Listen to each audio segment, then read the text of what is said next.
The स्वतंत्र के पास कई जगह से कई खबरें आ रही हैं। सब लोग कह रहे हैं कि हमारी परेशानियों को भी आवाज़ दें, उनको भी द स्वतंत्र पर लाएं।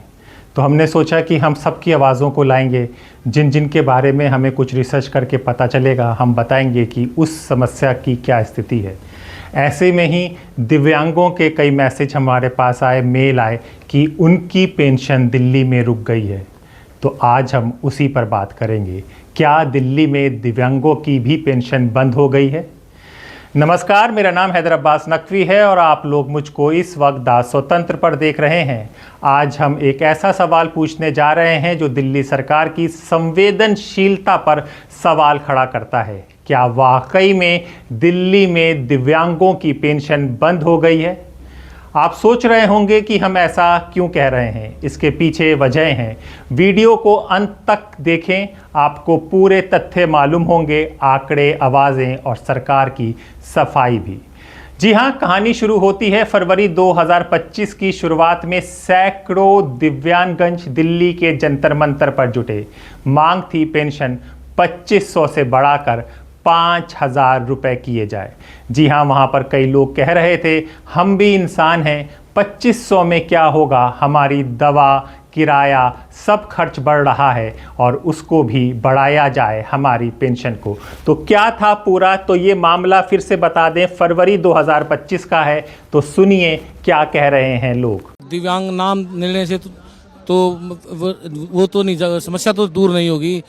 40% से, वैसे दिव्यांग कहते हैं उसको, 40% से जो सुविधा मिलनी चाहिए उसको सुविधा तो नहीं दे रहे। सबसे बड़ी समस्या तो ये है कि हमारी दिव्यांगता की जो पहचान है, जो यूडीआईडी कार्ड है, वो यूडीआईडी कार्ड तक नहीं हमारे बन पाते। दिक्कत ज़्यादा ही है, परेशानी है, खर्चा भी है आदमी का, फिर बच्चे भी स्कूल जाते हैं, उनके लिए भी फीस के लिए कम पड़ जाते हैं, कमाई हमारी इतनी है नहीं। विकलांगों की सबसे बड़ी समस्या है रोजगार को लेकर के। सरकार वादे तो बड़े बड़े करती है परंतु रोजगार के मुद्दे पर बात आती है तो विकलांगों के लिए रोजगार के लिए कोई सुविधा नहीं है।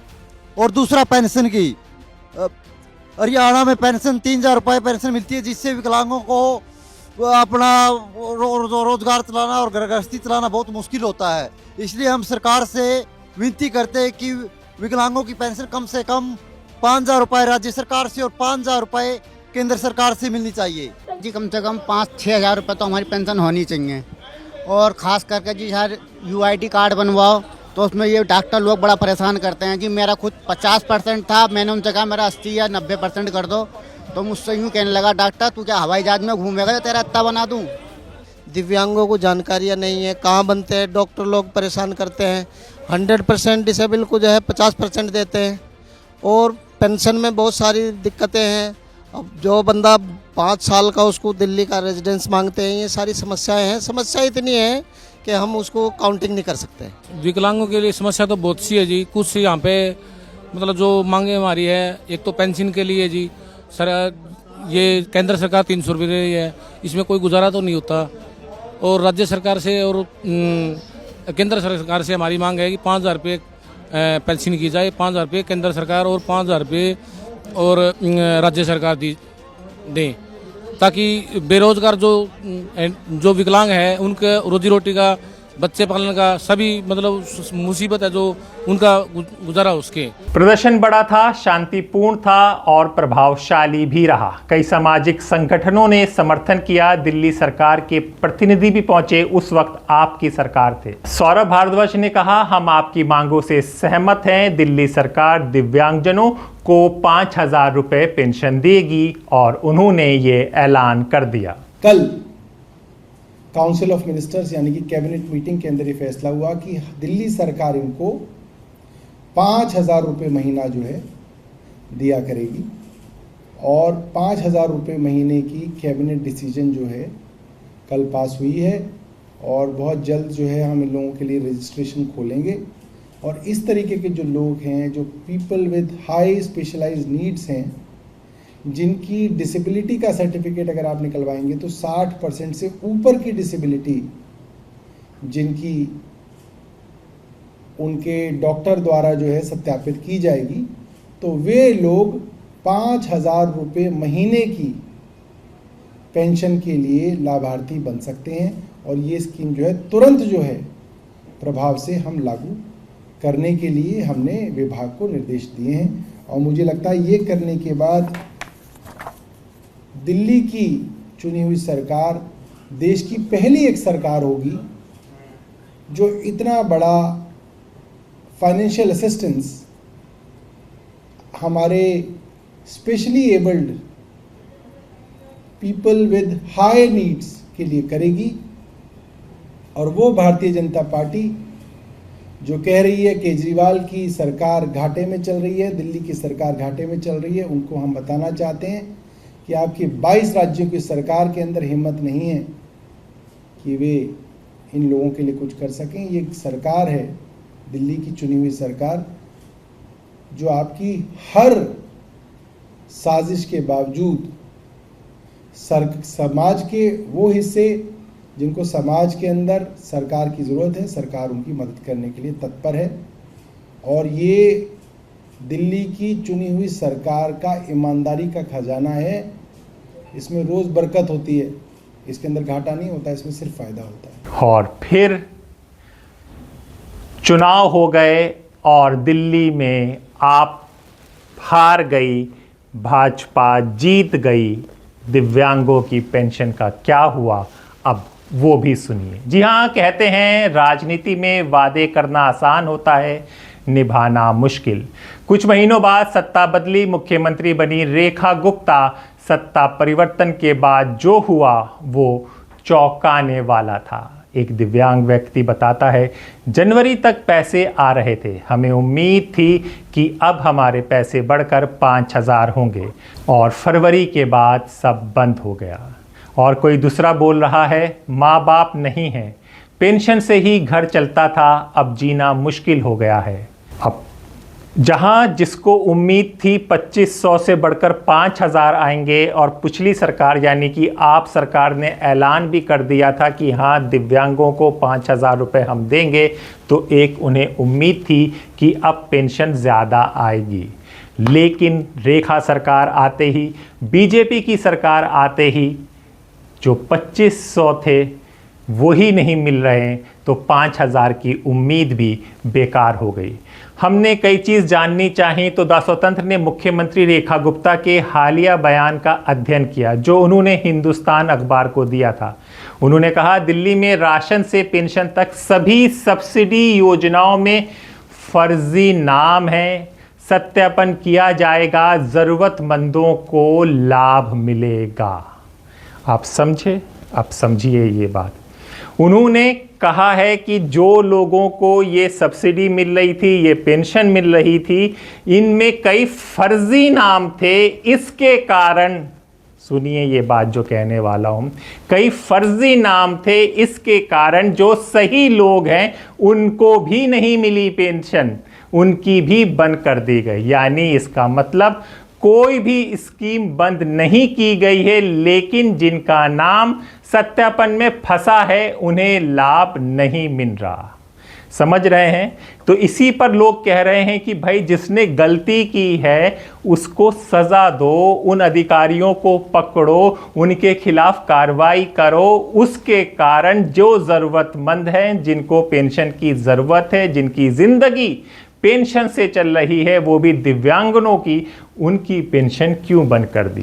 पेंशन योजना का विवरण, सत्यापन प्रक्रिया की टाइमलाइन, कितने नामों को होल्ड पर रखा गया है, इस पर कोई बात होनी चाहिए। प्रशासनिक अधिकारी कहते हैं कि हमने देखा है कि कुछ लोग वर्षों से मृत थे, फिर भी उनके खाते में पेंशन जा रही थी। अरे तो भाई आप पता लगाओ ना, आप सरकार में हो, आप उसमें हो, आपके पास पावर है, अब डबल इंजन की सरकार है, एमसीडी भी आपके पास आ जाएगी, तो सब कुछ आपके पास है। अगर कुछ इस तरह की गलती है तो उसको रोक दो ना। उसके कारण सारे लोगों की पेंशन होल्ड पर पहुंच गई है।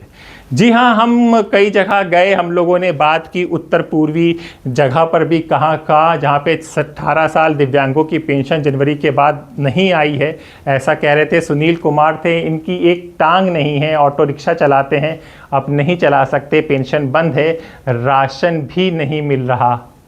ऐसी स्थिति आ गई है। सिर्फ पेंशन ही सहारा थी, वो कहते हैं अब लोग उधार भी नहीं देते। हालत इतने ख़राब है तो भाई उधार कहाँ से देंगे।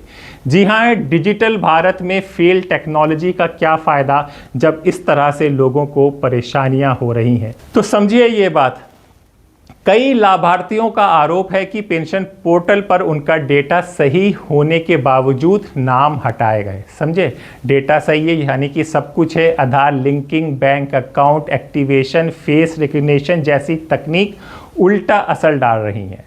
कई कहते हैं एआई से ज़्यादा ज़रूरत है इंसानियत की, इस पर भी बातचीत हो रही है। कई कहते हैं, बोलते हैं कि फेस मैच नहीं हो रहा है, हमारा मुंह बदल गया क्या। अब इसका क्या जवाब दें।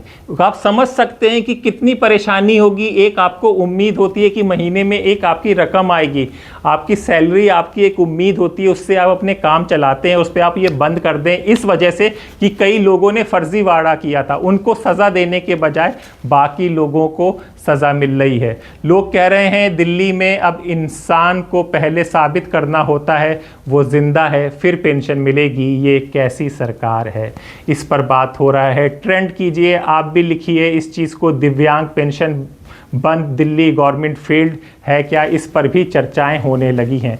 तो ये बात जो हमारे पास मैसेज आए थे, उन्होंने कहा था कि हमारी परेशानी को समझिए, हमारी परेशानी को आवाज़ दीजिए। आप देखेंगे कि किसी भी जो बड़े मल्टी मेन स्ट्रीम मीडिया हैं उनमें ये सब बातें नहीं की जाएंगी, क्योंकि वहाँ पर हिंदू मुस्लिम का चलन चल रहा है। और यहाँ पर हम आपको बता रहे हैं कि कितना परेशान होगा एक इंसान जिसका काम करने में जो तकलीफ़ है, जो पूर्ण रूप से पूर्ण भी नहीं है, तो उसकी क्या हालत होगी। उसकी एक उम्मीद होगी कि 5,000 आएंगे, अब 5,000 की जगह 2,500 भी नहीं आ रहे हैं। जी हाँ, सरकार ने दावा किया है कि मई 2025 तक सत्यापन प्रक्रिया पूरी हो जाएगी, लेकिन सवाल उठता है जब तक सत्यापन चलेगा तब तक दिव्यांग कैसे जिएंगे। सत्यापन ज़रूरी है लेकिन लाभ में गैप नहीं होना चाहिए, ये हम कहना चाह रहे हैं। जी हाँ, हमारा मकसद किसी पार्टी की आलोचना नहीं है, नहीं महिमा मंडन करना है। मकसद है जनता की आवाज़ सरकार तक पहुंचाना। जी हाँ, सरकार का तर्क, सिस्टम की खामियां और हमारी जिम्मेदारी क्या है। आप लोग क्या सोचते हैं, क्या दिव्यांगों के साथ अन्याय हो रहा है, हमें नीचे कमेंट करके ज़रूर बताएं। और अगर ये रिपोर्ट आपको ज़रूरी लगे तो शेयर करें ताकि आवाज़ दूर तक जा सके और समझें ये बात कि हम एक आम नॉर्मल इंसान की बात नहीं कर रहे हैं कि उसकी पेंशन बंद हो गई है। हम यहाँ पे दिव्यांग की बात कर रहे हैं, जिसका किसी का एक पैर नहीं है, किसी का एक हाथ नहीं है, कोई सुन नहीं पाता, कोई देख नहीं पाता। उस तरह से ज़िंदगी वो जीते हैं कि एक उम्मीद आती है कि एक पैसा सरकार देगी तो उससे ये काम कर लेंगे, ये कर लेंगे, वो कर लेंगे। उन्हें उम्मीद थी कि उनकी पेंशन बढ़ेगी, जिस तरह से पिछली सरकार, आपकी सरकार ने ऐलान कर दिया था कि 5,000 रुपये होंगे। अब उनकी पेंशन बढ़ी तो नहीं, कम हो गई है। क्या इसमें भी सरकार अपना खेल कर रही है? क्या इस योजना को भी कोई नया कवर, नई पैकेजिंग बनाकर अपने नाम से बेचेगी? अगर आप बेचना भी चाहें वो भी सही है, लेकिन अभी क्यों रोक दी है? सवाल इस पे है। हम मजबूरी समझनी चाहिए, क्योंकि आप सरकार हैं, आपसे कह सकते हैं, हम आवाज़ उठा सकते हैं, हम बोल सकते हैं, इसलिए हम उनकी आवाज़ उठा रहे हैं। समझिए, हमें उम्मीद है अगर आपको ये बात पसंद आई हो तो आगे पहुंचाइए। ये बहुत ज़रूरी चीज़ है, पहुंचे सरकार तक और दिव्यांगों की पेंशन शुरू हो। तो अपने दोस्त हैदर अब्बास नकवी को इजाज़त दीजिए, फिर होगी मुलाकात एक नए विचार के साथ। तब तक के लिए नमस्कार।